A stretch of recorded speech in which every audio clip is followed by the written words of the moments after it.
नमस्कार सभी को। आज की इस वीडियो के अंदर हम कंप्लीट करेंगे अपना नेक्स्ट टॉपिक जिसका नाम है इंक्लूसिव एजुकेशन यानी कि समावेशी शिक्षा।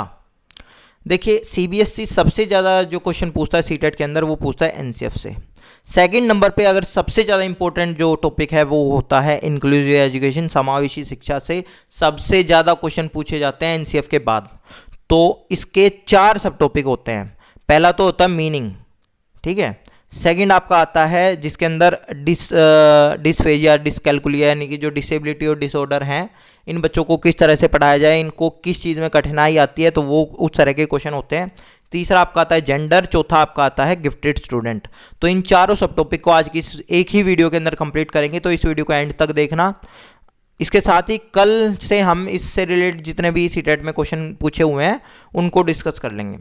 आज की वीडियो शुरू करने से पहले अगर आपने अभी तक हमारे चैनल को सब्सक्राइब नहीं किया है तो सब्सक्राइब कर लो और साथ ही बेल आइकन को दबा लो कि अगर आपको व्हाट्सएप करना भूल जाए हम कि किस टाइम आपकी क्लास है तो आपके पास में यूट्यूब से ऑटोमेटिक नोटिफिकेशन चली जाए, क्योंकि डेली 8:30 बजे क्लास होती है। आज थोड़ा सा हम लेट हो गए किसी काम से, ठीक है। हमारा व्हाट्सएप नंबर है 8076392717। इस पर आपको अपना नाम लिख के भेजना है और साथ में इस नंबर को सेव भी करना है, क्योंकि अगर आप सेव करोगे तो आप हमारे स्टेटस देख पाओगे तो आपको जो इंपॉर्टेंट लिंक होते हैं, जो क्लासेस के जो लिंक होते हैं, कई बार ऐसा होता है कि जो इंपॉर्टेंट नोट्स के जो लिंक हैं हम उसके अंदर डाल देते हैं। जैसे आज हमने एनसीएफ के नोट्स का लिंक डाला था तो काफ़ी सारे बच्चों ने एनसीएफ के नोट्स वहाँ से डाउनलोड करे हैं। तो ये आप काम कर सकते हो, आपको अपना नाम लिख के भेजना जिससे आपका नंबर हम भी सेव कर ले, रजिस्टर कर ले आपको सीटेट के बैच के अंदर, ठीक है। तो चलिए, ये फ्री ऑफ कॉस्ट ये क्लासेस रहने वाली हैं आपके लिए। स्टार्ट करते हैं आज की क्लास। इंक्लूसिव एजुकेशन क्या है, समावेशी शिक्षा क्या है। पहले तो एक बात बताता हूँ, ये बहुत नया कंसेप्ट है और भारत में भी ये मतलब आप ये कह सकते हो कि कंस्ट्रक्टिविस्ट अप्रोच, तो आप ये कह सकते हो कि पुराने टाइम से भारत में चली आ रही थी। लेकिन इंक्लूसिव एजुकेशन नया कंसेप्ट है, ऐसा नहीं है। मतलब ये नहीं था, ये बहुत ही ये कंसेप्ट हो ही डेमोक्रेसी के अंदर सकता है। जहाँ डेमोक्रेसी हो, तो भारत में पहले डेमोक्रेसी नहीं थी भाई, ठीक है। तो इस कंसेप्ट को तो भूल ही जाओ।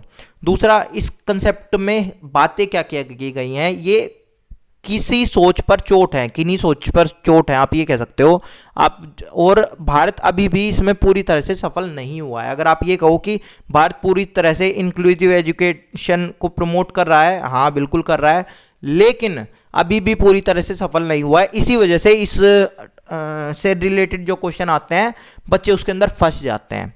क्यों? क्योंकि वो आसपास में देखते हैं कि अभी भी ये हो रहा है, अभी भी ये हो रहा है, तो इसका मतलब तो ये चीज़ सही होनी चाहिए। तो आपको कभी फंसना नहीं है। इस तरह से आज आपको पढ़ा दिया जाएगा कि आइडियल चीज़ क्या होनी चाहिए और उसके साथ में उसका लॉजिक कि ऐसा है तो क्यों है। जैसे कि आपको एक बात बताता हूँ, लड़कियों के लिए अलग स्कूल गलत चीज़ होती है। आप देखेंगे लड़कियों के लिए तो अलग से गर्ल्स स्कूल हैं, तो वो गलत चीज़ कैसे है सर, ठीक है। बॉयज़ के लिए अलग से स्कूल, ये भी गलत है। मतलब इंक्लूसिव एजुकेशन क्या कहता है कि आप हर एक बच्चे को एक साथ पढ़ाएंगे, उसकी थोड़ी सी हेल्प कर देंगे। इस टॉपिक को आपको अगर समझना है, इसका मीनिंग समझना है, तो थोड़ा सा मैं आपको हिस्ट्री बता देता हूँ। देखो पहले क्या हुआ था, अगर आप देखोगे तो पहले एक स्पेशल एजुकेशन चलती थी। स्पेशल एजुकेशन आज भी चलती है, इसके कुछ बेनिफिट भी होते हैं और कुछ बट बेनिफिट से ज़्यादा इसकी आप ये कह सकते हो कमियाँ ज़्यादा हैं, ठीक है। स्पेशल एजुकेशन क्या होता था कि एक बच्चा पढ़ नहीं सकता तो उसको ब्लाइंड स्कूल में डाल दिया और वहाँ पे उसके आसपास में सारे ब्लाइंड बच्चे बैठे हैं, ठीक है। तो इस तरह की चीज़ें थी, भारत ने भी यही चीज़ अपनाई थी सबसे पहले, है ना। तो अब हुआ क्या, इसके अंदर दिक्कत यह है कि स्पेशल एजुकेशन हम दे तो रहे थे, वो बच्चे उस एनवायरनमेंट में जल्दी सीख भी रहे थे, कोई दिक्कत नहीं थी इस चीज़ में। लेकिन जैसे ही उनका मेन स्ट्रीमिंग हो रहा था, मेन स्ट्रीमिंग का मतलब क्या होता है, जैसे ही वो स्कूल से बाहर निकल रहे थे कि रियल लाइफ में अब आ रहे थे, तो अब अभी तक तो उनको आदत क्या है कि केवल ब्लाइंड स्कूल में पढ़ने की आदत है, आया समझ में।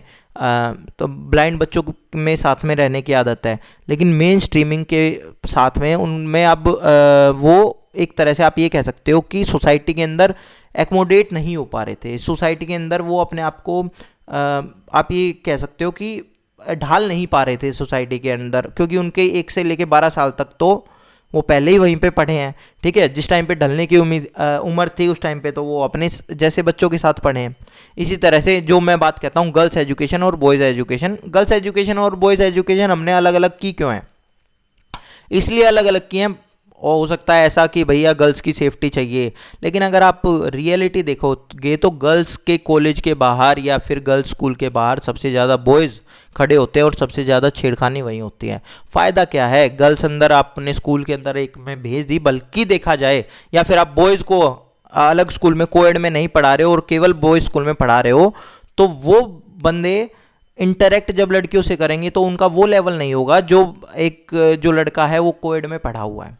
जिस लड़के ने कभी लड़कियां दिखी ही नहीं है अपने स्कूल लाइफ में, वो कॉलेज में जाके लड़कियों के बारे में अलग अलग सोच क्यों ना रखे, क्योंकि अब सोच कैसे होती है, अगर मान लो मैं किसी के बारे में गलत सोच रहा हूँ, मैंने उससे आज तक बात की ही नहीं है, तो मेरी धारणाएं तो वही बनी रहेंगी ना। तो ये प्रॉब्लम होती है बॉयज स्कूल्स के अंदर, ठीक है। एक छोटा सा एग्जांपल मैं आपको दे सकता हूं कि बॉयज स्कूल के अंदर आपको क्लास के अंदर जब टीचर नहीं है तो खुली गालियां दिखेंगी, लेकिन जब कोएड होंगे या फिर एक लड़की भी उस क्लास के अंदर होंगी तो बॉयज कम से कम शर्माएंगे उस चीज़ के अंदर। तो ये एक एग्जांपल है। इस तरह की बहुत सारी ऐसी चीज़ें होती हैं कि जो हम सोच तो कुछ और रहे थे। हाँ ठीक है, गर्ल्स एजुकेशन के लिए जैसे अब स्पेशल एजुकेशन की मैंने आपको यही कही है कि भाई आप उसकी कुछ खूबियाँ थी तो इसकी भी कुछ खूबियाँ हैं कि बहुत सारे ऐसे जो लोग हैं, आज भी रूढ़िवादी एरिया है जहाँ पे जो गर्ल्स की एजुकेशन को नहीं बढ़ाना चाहते, अपनी लड़कियों को घर में नहीं पढ़ाना चाहते, तो उनको एक ये होता है कि ठीक है वहाँ पे लड़के नहीं होंगे आप पढ़ाओ तो कम से कम वो पढ़ा रहे हैं, वो चीज़ होती है आपकी। लेकिन आने वाली सोच है जो वो है वो इस चीज़ को ख़त्म कर दे और हमें इंक्लूसिव एजुकेशन की तरफ हम बढ़ रहे हैं। हमारा एक तरह से आप ये कह सकते हो उस तरफ हमारा हम पैर बढ़ा रहे हैं, ठीक है, हमारे कदम उस तरफ बढ़ चुके हैं। फिर देखिए फिर क्या होता है, तो मैंने आपको बताया कि ये जो स्पेशल एजुकेशन है, स्पेशल एजुकेशन कई बार ये कहा जाता है कि केवल स्पेशल एजुकेशन उससे रिलेटेड है कि जो डिसेबल है या जो डिफरेंटली एबल्ड है, इस तरह की चीज़ों को। लेकिन नहीं भैया, स्पेशल एजुकेशन केवल इनके लिए नहीं है। गर्ल्स स्कूल भी अगर आपने कर रखा है तो वो भी एक तरह की स्पेशल एजुकेशन है, बॉय स्कूल है वो भी एक तरह की स्पेशल एजुकेशन है, ठीक है। ये मैंने एक वाइड कंसेप्ट बता दिया आपको। तो पहले ये जो चीज़ें होती थी, उसके बाद क्या है, उसके बाद में आपका आपकी मेन स्ट्रीमिंग जब हुई तो वहाँ पे हुआ। अब एक बात बताओ, आप अपने गर्ल्स और बॉयज़ को स्कूल लाइफ में तो अलग अलग कर दिया, पर सोसाइटी में तो वो स्कूल से बाहर निकल रहे हैं जब तो वो मिल ही रहे हैं। अब फ़ायदा क्या हुआ उस चीज़ का? नहीं हुआ ना कुछ भी फ़ायदा। तो या तो आप दुनिया को बांट दो कि एक जगह केवल लड़की लड़कियां रहेंगी, लड़के लड़के एक तरफ रहेंगे, बिल्कुल सही बात है।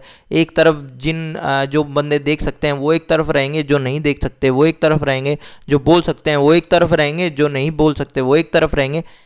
बट ऐसे पॉसिबल नहीं है ना, ठीक है, क्योंकि आपको तो हर तरह के लोग मिलेंगे। अब जैसे इंडिया के अंदर देखा जाए तो मल्टीलिंगुअल या मल्टीकल्चरल सोसाइटी है हमारी, ठीक है। तो आपको हर तरह की चीज़ों को सिखाना पड़ेगा स्कूल के अंदर ही। स्कूल हमारा सोसाइटी का आईना होना चाहिए। इसी वजह से कहा जाता है कि जो इंक्लूसिव एजुकेशन है वो ज़रूरी है। आए समझ में? अब देखो, अब हुआ क्या कि जैसे ही मेन स्ट्रीमिंग हमारी हुई तो उनको दिक्कतें आने लगी, तो एक अलग कंसेप्ट आया। अलग कंसेप्ट क्या है? Integrated education. इंटीग्रेटेड एजुकेशन ये इंक्लूसिव एजुकेशन से आने से पहले का है। 1974 में इसको अडोप्ट किया इंडिया ने। इंडिया ने क्या कहा, नहीं भैया ले आओ, जो ब्लाइंड बच्चे हैं उनको भी हमारे यहाँ पे ले आओ, क्या दिक्कत है? आया समझ में? कोएड वाली प्रथा भी चला दी, कोई दिक्कत नहीं है भैया, करो ये सारी चीज़ें भी करो, ठीक है। अब दिक्कत इस चीज़ के अंदर ये आई, इंक्लूसिव एजुकेशन और इंटीग्रेटेड एजुकेशन में एक फ़र्क था। फ़र्क क्या था कि इंटीग्रेटेड एजुकेशन में बस उनको ले आया गया, स्कूल में ले आया गया, पढ़ो भैया अपने हिसाब से पढ़ लो, ठीक है। जबकि इंक्लूसिव एजुकेशन में उनको हेल्प की जाती है और ये ज़्यादा बेटर है। समझो एक बच्चे को आप अगर आप ये सोच रहे हो ना कि एक बच्चा है जो बच्चा देख नहीं सकता, समझना इस चीज़ को, जो बच्चा देख नहीं सकता वो रेगुलर स्कूल में कैसे पढ़ सकता है ना? तो आप बिल्कुल सही बात कह रहे हो, लेकिन आपने जो एजुकेशन की जो परिपाटी सोची हुई है और ये चीज़ें सोची हुई है वो आपने इंटीग्रेटेड की सोची हुई है। इंटीग्रेटेड में वो दिक्कतें आई थी कि एक बच्चा देख नहीं सकता, उसको बैठा दिया, अब उसको कुछ समझ में नहीं आ रहा, वहाँ तो जो टीचर थे उसके हिसाब से पढ़ा लेते थे, ठीक है, स्पेशल एजुकेशन में। लेकिन यहाँ पे तो मेन स्कूल में अगर हम उसको पढ़ा रहे हैं तो कुछ भी नहीं हो रहा है। तो फिर ये लाया गया इंक्लूसिव एजुकेशन। इंक्लूसिव एजुकेशन ने सबसे पहली बात तो एक चीज़ ख़त्म करी, हैंडीकैप वाला वर्ड। हैंडीकैप नहीं होता कोई। उन्होंने कहा कि डिफरेंटली एबल्ड होते हैं लोग। डिफरेंटली एबल्ड का मतलब क्या होता है कि मान लीजिए कोई जैसे एग्जाम्पल है, हैंडीकैप आप सभी हैं भाई, किसी ना किसी एक चीज़ में। मैं अच्छा गा नहीं सकता तो मैं गले से हैंडीकैप हूँ। कोई अच्छा नाच नहीं सकता तो वो पैरों से हाथों से हैंडीकैप है ना। आपको कुछ नहीं आ रही है, एक बच्चा देख नहीं सकता तो वो आंखों से हैंडीकैप कह रहे हो आप उसको। तो एक बच्चा मैथ के क्वेश्चन सोल्व नहीं कर सकता तो वो दिमाग से हैंडीकैप क्यों नहीं है भाई? समझ रहे हो इन चीज़ों को?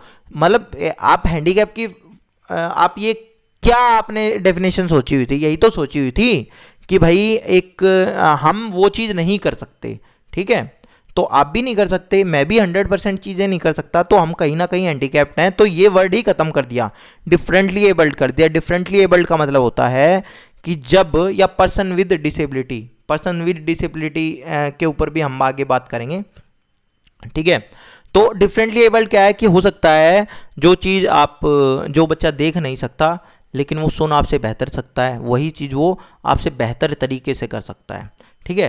तो आपको हर बच्चे के हिसाब से आपको पढ़ाना है, हर बच्चे के हिसाब से, मतलब हर अलग अलग तरह से पढ़ाना है। एक अब आपको एग्जांपल बताता हूँ। आप ये कहेंगे कि सर हम देखने वाले बच्चे को, जो देख नहीं सकता, उसको कैसे पढ़ा सकते हैं? भाई क्लास के अंदर आप ब्रेल लिपि करो। एक जो चीज़ होती है, मैं पहले भी कह रहा था, यूनिफॉर्मिटी नहीं होनी चाहिए क्लास में। हर एक बच्चे के लिए आपने सेम नॉर्म बना दिए, सेम नॉर्म्स बना दिए, ठीक है। अब आप कहोगे कि ये चीज़ तो सही है ना sir, same norm. Same norm हम इंक्लूसिव एजुकेशन में कभी भी सेम नॉर्म्स नहीं बनाएंगे। सेम नॉर्म्स का मतलब क्या है कि आपने सेम रूल बना दिया हर किसी के लिए, हर किसी के लिए। अब हुआ क्या, इंटीग्रेटेड क्लासरूम के अंदर या इंटीग्रेटेड आपके एजुकेशन के अंदर, कि गर्ल्स को ले तो आए लेकिन उनका गर्ल्स टॉयलेट अलग था ही नहीं। क्या करेंगे भैया, गर्ल्स टॉयलेट तो अलग होना चाहिए, ठीक है। तो मतलब हर जिसको जो चीज़ चाहिए ना, उसके हिसाब से आप वो इसको सुविधा दो। जैसे कि आप ब्लाइंड बच्चे को ब्रेल लिपि की किताबें दो ना। अब आप कहोगे ऐसा थोड़ी होता है, जो चीज़ है उसको वैसे ही पढ़ लो, तो ठीक है। आपको भी एक काम करते हैं, अगर आप ये कह रहे हो ना, आपकी अगर ये सोच है, तो हम क्या करते हैं, हर एक जितने भी हमारे बच्चे हैं उन सबको ब्रेल लिपि वाली किताबें दे देते हैं, आप पढ़ लो ब्रेल वाली। जब आप ब्रेल बुक्स नहीं पढ़ते तो आप उस बच्चे से कैसे एक्सपेक्ट कर सकते हो कि वो बच्चा आपकी नॉर्मल किताबें पढ़ेगा?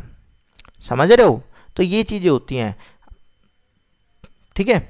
तो अलग अलग चीज़ें होंगी, इनके बारे में आगे हम बात करेंगे। तो सबसे पहले पॉइंट्स वाइज देख लो। तो मेरे हिसाब से आपको इंटीग्रेटेड एजुकेशन, स्पेशल एजुकेशन और इनके बीच में डिफरेंस पता चल गया होगा। तो we should provide special provision for differently abled student. हमें स्पेशल प्रोविजन प्रोवाइड करने हैं। मैंने जैसे बताया आपको कि आपके अगर मान लो बहुत सारे अलग अलग प्रोविजन हो सकते हैं और यहाँ से क्वेश्चन भी पूछे जाते हैं। मान लो एक बच्चा ब्लाइंड है, पार्शियली ब्लाइंड है। अगर आपको एक और बात बता दूं, जो ब्लाइंड वाली जो चीज़ होते हैं, ऐसा नहीं होता कि उनको केवल अंधेरा दिखता है, उसके अंदर भी परसेंटेज रहती हैं। किसी को रोशनी दिन रात का भी पता चलता है, किसी को धुंधला दिखता है, इस तरह की चीज़ें रहती हैं। तो उनके लिए क्या होंगी, या तो आपकी बिग बुक्स होंगी, बिग फ़ॉन्ट, बड़े बड़े फ़ॉन्ट में आप उनको दोगे, या फिर टेप रिकॉर्डर उनके लिए कर सकते हो, ठीक है, जिससे वो सुन के रिकॉर्ड करके आपके जो क्लास हो उनको देख सकें, सुन सके दोबारा। इसके साथ ही आपका और क्या हो सकता है, आपका इस तरह के कंप्यूटर हो सकते हैं जो बोल लें, ठीक है, जो वो टाइप कर रहे हो वो बोल लें, ये सारी चीज़ें हो सकते हैं। साथ ही आप उनका ब्रेल लिपि वाली बुक्स दे सकते हो। इसी तरह से अगर मान लो कोई बच्चा चल नहीं सकता तो उसके लिए रैंप होते हैं, ठीक है, रैंप होते हैं, व्हील चेयर होते हैं, ये सारी चीज़ें हैं। तो ये सारी चीज़ आप उनको हेल्प कर सकते हो, यानी कि आप उनके ऊपर कोई एहसान नहीं कर रहे भाई, वो उनको वो चीज़ें चाहिए। आया समझ में? अगर एक क्लास में एक बच्चा आया है, वो अपनी किताब मांग रहा है, तो जैसे आप बुक देने में उसके ऊपर एहसान नहीं कर रहे, इस तरह से ब्रेल बुक लगाने के लिए भी आप एहसान नहीं कर रहे। आया समझ में? तो teacher and system should change their attitude toward content and approaches to teach student.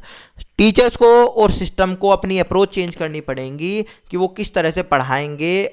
हर एक बच्चे को पढ़ाना है आपको, आपको हर एक भाषा को आपको रिस्पेक्ट देनी है, हर एक कल्चर को रिस्पेक्ट देनी है। मैंने पिछली वीडियो के अंदर भी आपको बताई थी ये बात, जब एनसीएफ मैंने पढ़ाया था, क्योंकि ये एनसीएफ की आत्मा से ही निकली है ये चीज़। इंक्लूसिव एजुकेशन नई चीज़ है, अभी इसके ऊपर हम इसको बढ़ा रहे हैं, ठीक है। There should be no sympathy, हमें बच्चों से सिंपैथी नहीं होनी चाहिए। सिंपैथी होती है अरे बेचारा, बेचारा नहीं है भाई वो, एम्पैथी रखो। एम्पैथी का मतलब ये होता है अगर ऐसा इसके साथ होता, अगर इसकी जगह मैं होता तो मुझे क्या क्या चीज़ें चाहिए होती, ठीक है।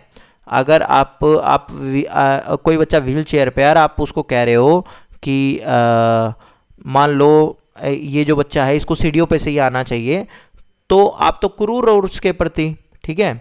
लेकिन आप क्या कह रहे हो, आपके स्कूल में रैंप है तो वो बच्चा रैंप से आ जा रहा है, एक होता है। और एक चीज़ है कि आप उसको उठा के, गोदी उठा के और सीढ़ियों से उतार रहे हो, तो वो सिंपैथी है, वो बेचारापन दिखा रहे हो आप। आपको ये चीज़ें नहीं करनी है, आपको ऐसा करना है कि उसको एक तरह से स्कार्फ होल्ड करना है, उसके लिए सारी चीज़ें करके नहीं देनी है जिससे वो अपनी लाइफ में चल सके। अगर आप देखोगे मेट्रो के अंदर भी, मेट्रो में अगर आप देखोगे तो अगर जो दिल्ली में आए हुए हैं तो मेट्रो में गए होंगे तो येलो लाइन बनी हुई है, येलो लाइन, आप उन पे चल के देखना, आपको पता चलेगा। वो येलो लाइन ब्लाइंड उनके लिए हैं, जो ब्लाइंड लोग होते हैं, कि वो उनके ऊपर चल सकें, उनको जो आपका जगह पता चल सके, जहाँ से उनको मुड़ना है वहाँ आपका गोल गोल गोल गोल ऐसे बने रहते हैं, ठीक है। और जहाँ सीधा चलना है वहाँ इस तरह के ये रेक्टेंगुलर इस तरह के बने रहते हैं, और ये लंबी लाइन होती हैं। जाके देखना, अगर आपने नोटिस नहीं किया तो इसको नोटिस करना कभी जब जाओगे, ठीक है। तो ये सारी चीज़ें रहती हैं, तो वो उनके ऊपर कोई एहसान नहीं किया है भाई, वो पे कर रहे हैं, पे कर रहे हैं। तो जैसे उन्होंने हमारे लिए नीचे ये बना रखे ना येलो येलो, अगर येलो लाइन पे आपको जाना है तो तीर बने हुए हैं येलो लाइन पे, तो इसी तरह से उन्होंने कुछ हार्ड वाली वो जो चीज़ें कर दी कि जैसे उस पर पैर रखे तो उनको पता चले कि उनको किधर जाना है, तो वो चीज़ें हैं, ठीक है। तो we can provide multiple resources, हमें मल्टीपल रिसोर्सेज प्रोवाइड करने चाहिए, फैसिलिटी मल्टीपल होनी चाहिए, और ये बर्डन नहीं होते। डिफरेंटली एबल स्टूडेंट हमारे लिए कभी बर्डन नहीं है, इस बात को ध्यान से समझ लो, ठीक है ना। ये क्लास के ऊपर बर्डन होते हैं, और बच्चों को अभी आपको सिंपैथी नहीं एम्पैथी दिखानी है, एम्पैथी सिखाओगे आप, ठीक है। Goal should be real not unrealistic, आपको रियल गोल उनके लिए सेट करने हैं। वी सेलिब्रेट डाइवर्सिटी, हम डाइवर्सिटी को सेलिब्रेट करते हैं। हमारी क्लास के अंदर हिंदू भी पढ़े, मुस्लिम भी पढ़े, हर कास्ट का पढ़े, हमारी क्लास में डिफरेंटली एबल स्टूडेंट भी पढ़े, हमारी क्लास में सब लोग पढ़ें, लड़के भी पढ़ें लड़कियां भी पढ़ें, क्योंकि हम जिस सोसाइटी में रह रहे हैं वहाँ यही तो चीज़ें हैं। तो स्कूल सोसाइटी का एक तरह से ये होना चाहिए कि आईना होना चाहिए, ठीक है। Special education mainly help differently abled to master skill. Special education के अंदर क्या होता है कि एक स्किल के ऊपर उनको मास्टर कर दिया जाता है, but this is not enough to live a good life. बिल्कुल सही बात है कि जो स्पेशल एजुकेशन है उसमें आपको ये तो चीज़ हो जाती है, उनको हो सकता है एक स्किल तो आप सिखा दोगे, ठीक है, लेकिन उन बच्चों को अच्छी लाइफ किस तरह से जी जाए कि उनको वो किस तरह से सिखा पाओगे आप, आगे समझ में। चलिए नेक्स्ट पे चलते हैं भाई। RT directors for inclusive education, it is purely based on humanistic approach. RT है, आरटी में अब देखो एक और चीज़ बताता हूँ मैं आपको। आरटी है वो इक्विटी के ऊपर बात करता है, इक्विटी। एक चीज़ होती है इक्वालिटी, एक होती है समानता। इक्वालिटी होती है समानता, इक्विटी होती है समता। समता और समानता में फ़र्क क्या है, वही बात है। जो इक्वालिटी है वो गलत है कि आपने क्या किया कि हर एक बच्चे को आपने कह दिया कि हम तो सेम चीज़ दे रहे हैं बच्चों को, हर एक बच्चे को किताब दे दी आपने, लेकिन जो बच्चा देख नहीं सकता उसको उसके हिसाब से दो। इक्विटी का मतलब ये होता है समता, आपने हर एक बच्चे की नीड के हिसाब से चीज़ें दी गई हैं। अगर आपको इक्वालिटी करनी है तो इक्वालिटी आप ये कर दो ना कि हर एक क्लासरूम के अंदर आप सीढ़ियाँ हटाई दो, रैंप ही लगा दो जिसमें से बच्चे उतरें, ठीक है। या फिर और काफ़ी सारी चीज़ें हो सकती हैं, जैसे मैंने आपको अभी एग्जांपल दिया था कि ये चीज़ हो सकती है कि जो ब्रेल वाली बुक्स है आपको भी दे दी जाए, इक्वालिटी तो वहाँ भी हो जाएगी ना, लेकिन वो आपके लिए गलत होगा। तो इक्विटी का मतलब ये होता है कि हर एक बच्चे के हिसाब से वो चीज़ें रहें। अब देखो इक्वालिटी में अब इसके अंदर क्या होगा, इसमें EWS वाली कैटेगरी को भी जोड़ दिया गया है। EWS कैटेगरी में क्या होता था, पहले इसको कहा जाता था RT स्टूडेंट्स बोलते थे, जैसे KV वगैरह के अंदर भी, तो 25% होता था कि इन बच्चों से कम फीस ली जाएगी, ये गरीब बच्चे होते हैं जो हमारे। सही बात है। इक्वालिटी में तो क्या होता है, अगर भैया 50,000 रुपये फीस वो दे रहे हैं तो 50,000 तुम भी दो, तो ये चीज़ तो गलत हो गई। आया समझ में? तो हमने क्या किया कि नहीं, 25% बच्चे हमारी क्लास में ऐसे भी होने चाहिए जिनको उनको भी तो शिक्षा का अधिकार है। ठीक है, तो ये वाली सारी चीज़ें हुई हैं। तो RT 2009 में आया था, इसके ऊपर भी आगे हम बात करेंगे। The special provision can be like we should provide Braille book और ब्लाइंड मशीन फॉर स्टूडेंट। हाँ, ये इस तरह की जो चीज़ें बताए रखे, लिफ्ट वगैरह आपने ऑर्थोपेडिक स्टूडेंट के लिए लगा दी, तो ये सारी चीज़ें हो सकती हैं। ठीक है, we should show confidence on them, we should never overlook them. हम उनको कॉन्फिडेंस देंगे, हम उनको कभी अनदेखी नहीं करेंगे, उनको नीचा नहीं दिखाएंगे। Inclusion is based on equity and equal opportunity. Equity के ऊपर है, ना कि इक्वालिटी के ऊपर। इक्वालिटी जो चीज़ है वो एक तरह से नेगेटिव देखी गई है। ठीक है, चलिए। Student learn social skill in main streaming. Student जब मेन स्ट्रीम होते हैं, मुख्य धारा में आते हैं, तो वो सामाजिक कौशल सीखते हैं। ठीक है, क्योंकि आप एक तरह से स्कूल के अंदर भी तो उनको मेन स्ट्रीम ही कर रहे हो। अब इसके कुछ पॉजिटिव नेगेटिव वर्ड हैं, वही है टैग वर्ड है। देखो, एनकरेज, डिस्करेज। स्पेशल स्कूल अगर कहीं अलग किया जा रहा है, एक्सक्लूजन हो रहा है, एक्सक्लूसिव है कोई चीज़, स्पेशल एजुकेशन है, इंटीग्रेटेड एजुकेशन है, कोहेसिव एजुकेशन है, बच्चे को बदल दो। बच्चे में हम चेंज ला देंगे, नहीं, बच्चे के अकॉर्डिंग सिस्टम में चेंज लाना है आपको। Change the system according to student. अलग बैठा दो, इग्नोर कर दो, पैसिव कर दो, ये सब नेगेटिव है। पॉजिटिव क्या है, एनकरेज करो, मल्टीलिंगुअल, मल्टीकल्चरल। मैंने आपको पहले भी बताया था कि अगर मेरी एक क्लास में एक बच्चा है, वो ये कहता है कि सर मुझे घड़ा, ठीक है, घड़े को पेंडा बोलता है, तो बढ़िया है ना, आपके बाकी बच्चों की भी उससे वोकेबलरी बढ़ रही है। ठीक है, क्या दिक्कत है उस चीज़ के अंदर? आपको सेंसिटाइज होना चाहिए, संवेदनशील होना चाहिए उन बच्चों के लिए, आपको एम्पैथी रखनी चाहिए उन बच्चों के साथ, सिंपैथी नहीं होनी चाहिए। इंक्लूसिव एजुकेशन हो, इंक्लूजन आप करोगे, रेगुलर स्कूल में ही पढ़ाओगे, सिस्टम को बदलोगे, इन्वॉल्व करोगे बच्चों को, अटेंशन करोगे, अटेंशन दोगे, डाइवर्सिटी को सेलिब्रेट करता है इंक्लूसिव एजुकेशन। हिट्रोजेनस ग्रुप बनाओगे, ना कि होमोजीनियस। हाँ, होमोजीनियस होती हैं समरूपी या समझाती है। कई जगह इसको आएगा एबिलिटी ग्रुपिंग। एबिलिटी ग्रुपिंग आप नहीं करोगे, एक एबिलिटी के बच्चे आपने एक जगह कर दिए। आपकी ग्रुप भी अगर आप बनाओगे तो हिट्रोजेनस होने चाहिए। ऐसे देखोगे नहीं कि ये कमज़ोर कमज़ोर बच्चों के बना दिया, ये इन दो बच्चों का ग्रुप बना दिया, ऐसा नहीं होना चाहिए। अप्रोप्रिएट मेथड यूज़ करोगे, आपका अप्रोप्रिएट मेथड होना चाहिए, ना कि अप्रोप्रिएट एजुकेशन हो कि इस बच्चे के लिए ये वाली एजुकेशन सही रहेगी। नहीं, आप अपना मेथड बदलो, मेथड में चेंज लाओ, जो आप पढ़ाना चाह रहे हो वो आप उसको पढ़ा सकते हो। इक्विटी करोगे उसके अंदर, इंडिविजुअल डिफरेंसेस आपके जो होंगे वो आपके लिए इंपॉर्टेंट है, उनके अकॉर्डिंग आप प्लानिंग करोगे, एक्मोडेट करोगे बच्चों को, एम्पैथी रखोगे, सिंपैथी नहीं रखोगे। ठीक है, चलिए थोड़ा सा और नीचे चलते हैं। हाँ, इंडिविजुअलाइज्ड प्लानिंग करिकुलम गोल। इंडिविजुअलाइज्ड होएगा ये सभी, स्टैंडर्डाइज्ड या यूनिफॉर्म नहीं होगा। कई जगह यूनिफॉर्म लिखा होगा, मानकीकृत लिखा होगा, सबके लिए एक जैसा लिखा होगा, ऐसा नहीं होना चाहिए। डिफ्रेंशिएटेड इंस्ट्रक्शन होगा, यूनिफॉर्म इंस्ट्रक्शन नहीं होगा, स्टैंडर्डाइज्ड इंस्ट्रक्शन नहीं होगा, हर बच्चे के लिए अलग तरह के इंस्ट्रक्शन आपके जा सकते हैं। फ्लेक्सिबल पेडागोजी होगी, लचीला शिक्षा शास्त्र होगा। चलिए नेक्स्ट पे चलते हैं भाई हम। डिसेबिलिटी के बारे में आ जाते हैं। इंक्लूसिव एजुकेशन हमने ऊपर पढ़ लिया, अब डिसेबिलिटी पे पहुंच जाते हैं। ठीक है, struggle with some aspect of learning. अगर आपको कहीं किसी एस्पेक्ट में कोई दिक्कत है ना, लर्निंग के किसी एस्पेक्ट में, तो आप उस हिसाब से डिसेबल हो, जैसे मैंने आपको बताया भी। ठीक है, तो emotional difficulty and intellectual imperative disability, भावात्मक कठिनाइयाँ और बौद्धिक हानि, अक्षमता, ये सारी चीज़ें आपको हो सकती हैं। ठीक है, mainly due to heredity and drugs used by mother at prenatal stage. ये इनका मेनली कारण क्या होता है कि जब ड्रग्स का यहाँ मतलब दोनों तरह की चीज़ों से, एक जो ड्रग्स आप समझ रहे हो, दूसरा दवाई। ठीक है, तो इस तरह की आपको जो आप अगर माँ के पेट में थे उस टाइम पे मम्मी ने कोई अलग तरह की दवाइयाँ ली हैं या कुछ हेरिडिटी वगैरह की तरफ से है तो आप में कुछ डिसेबिलिटी हो सकती हैं, ठीक है। वैसे अच्छा एक बात बताऊं, लर्निंग डिसेबिलिटी शुरुआत के टाइम में हर किसी में होती हैं, जैसे जैसे वो बड़ा होता जाता है वो ख़त्म होती जाती हैं, ठीक है। तो learning disability is variable state होती है।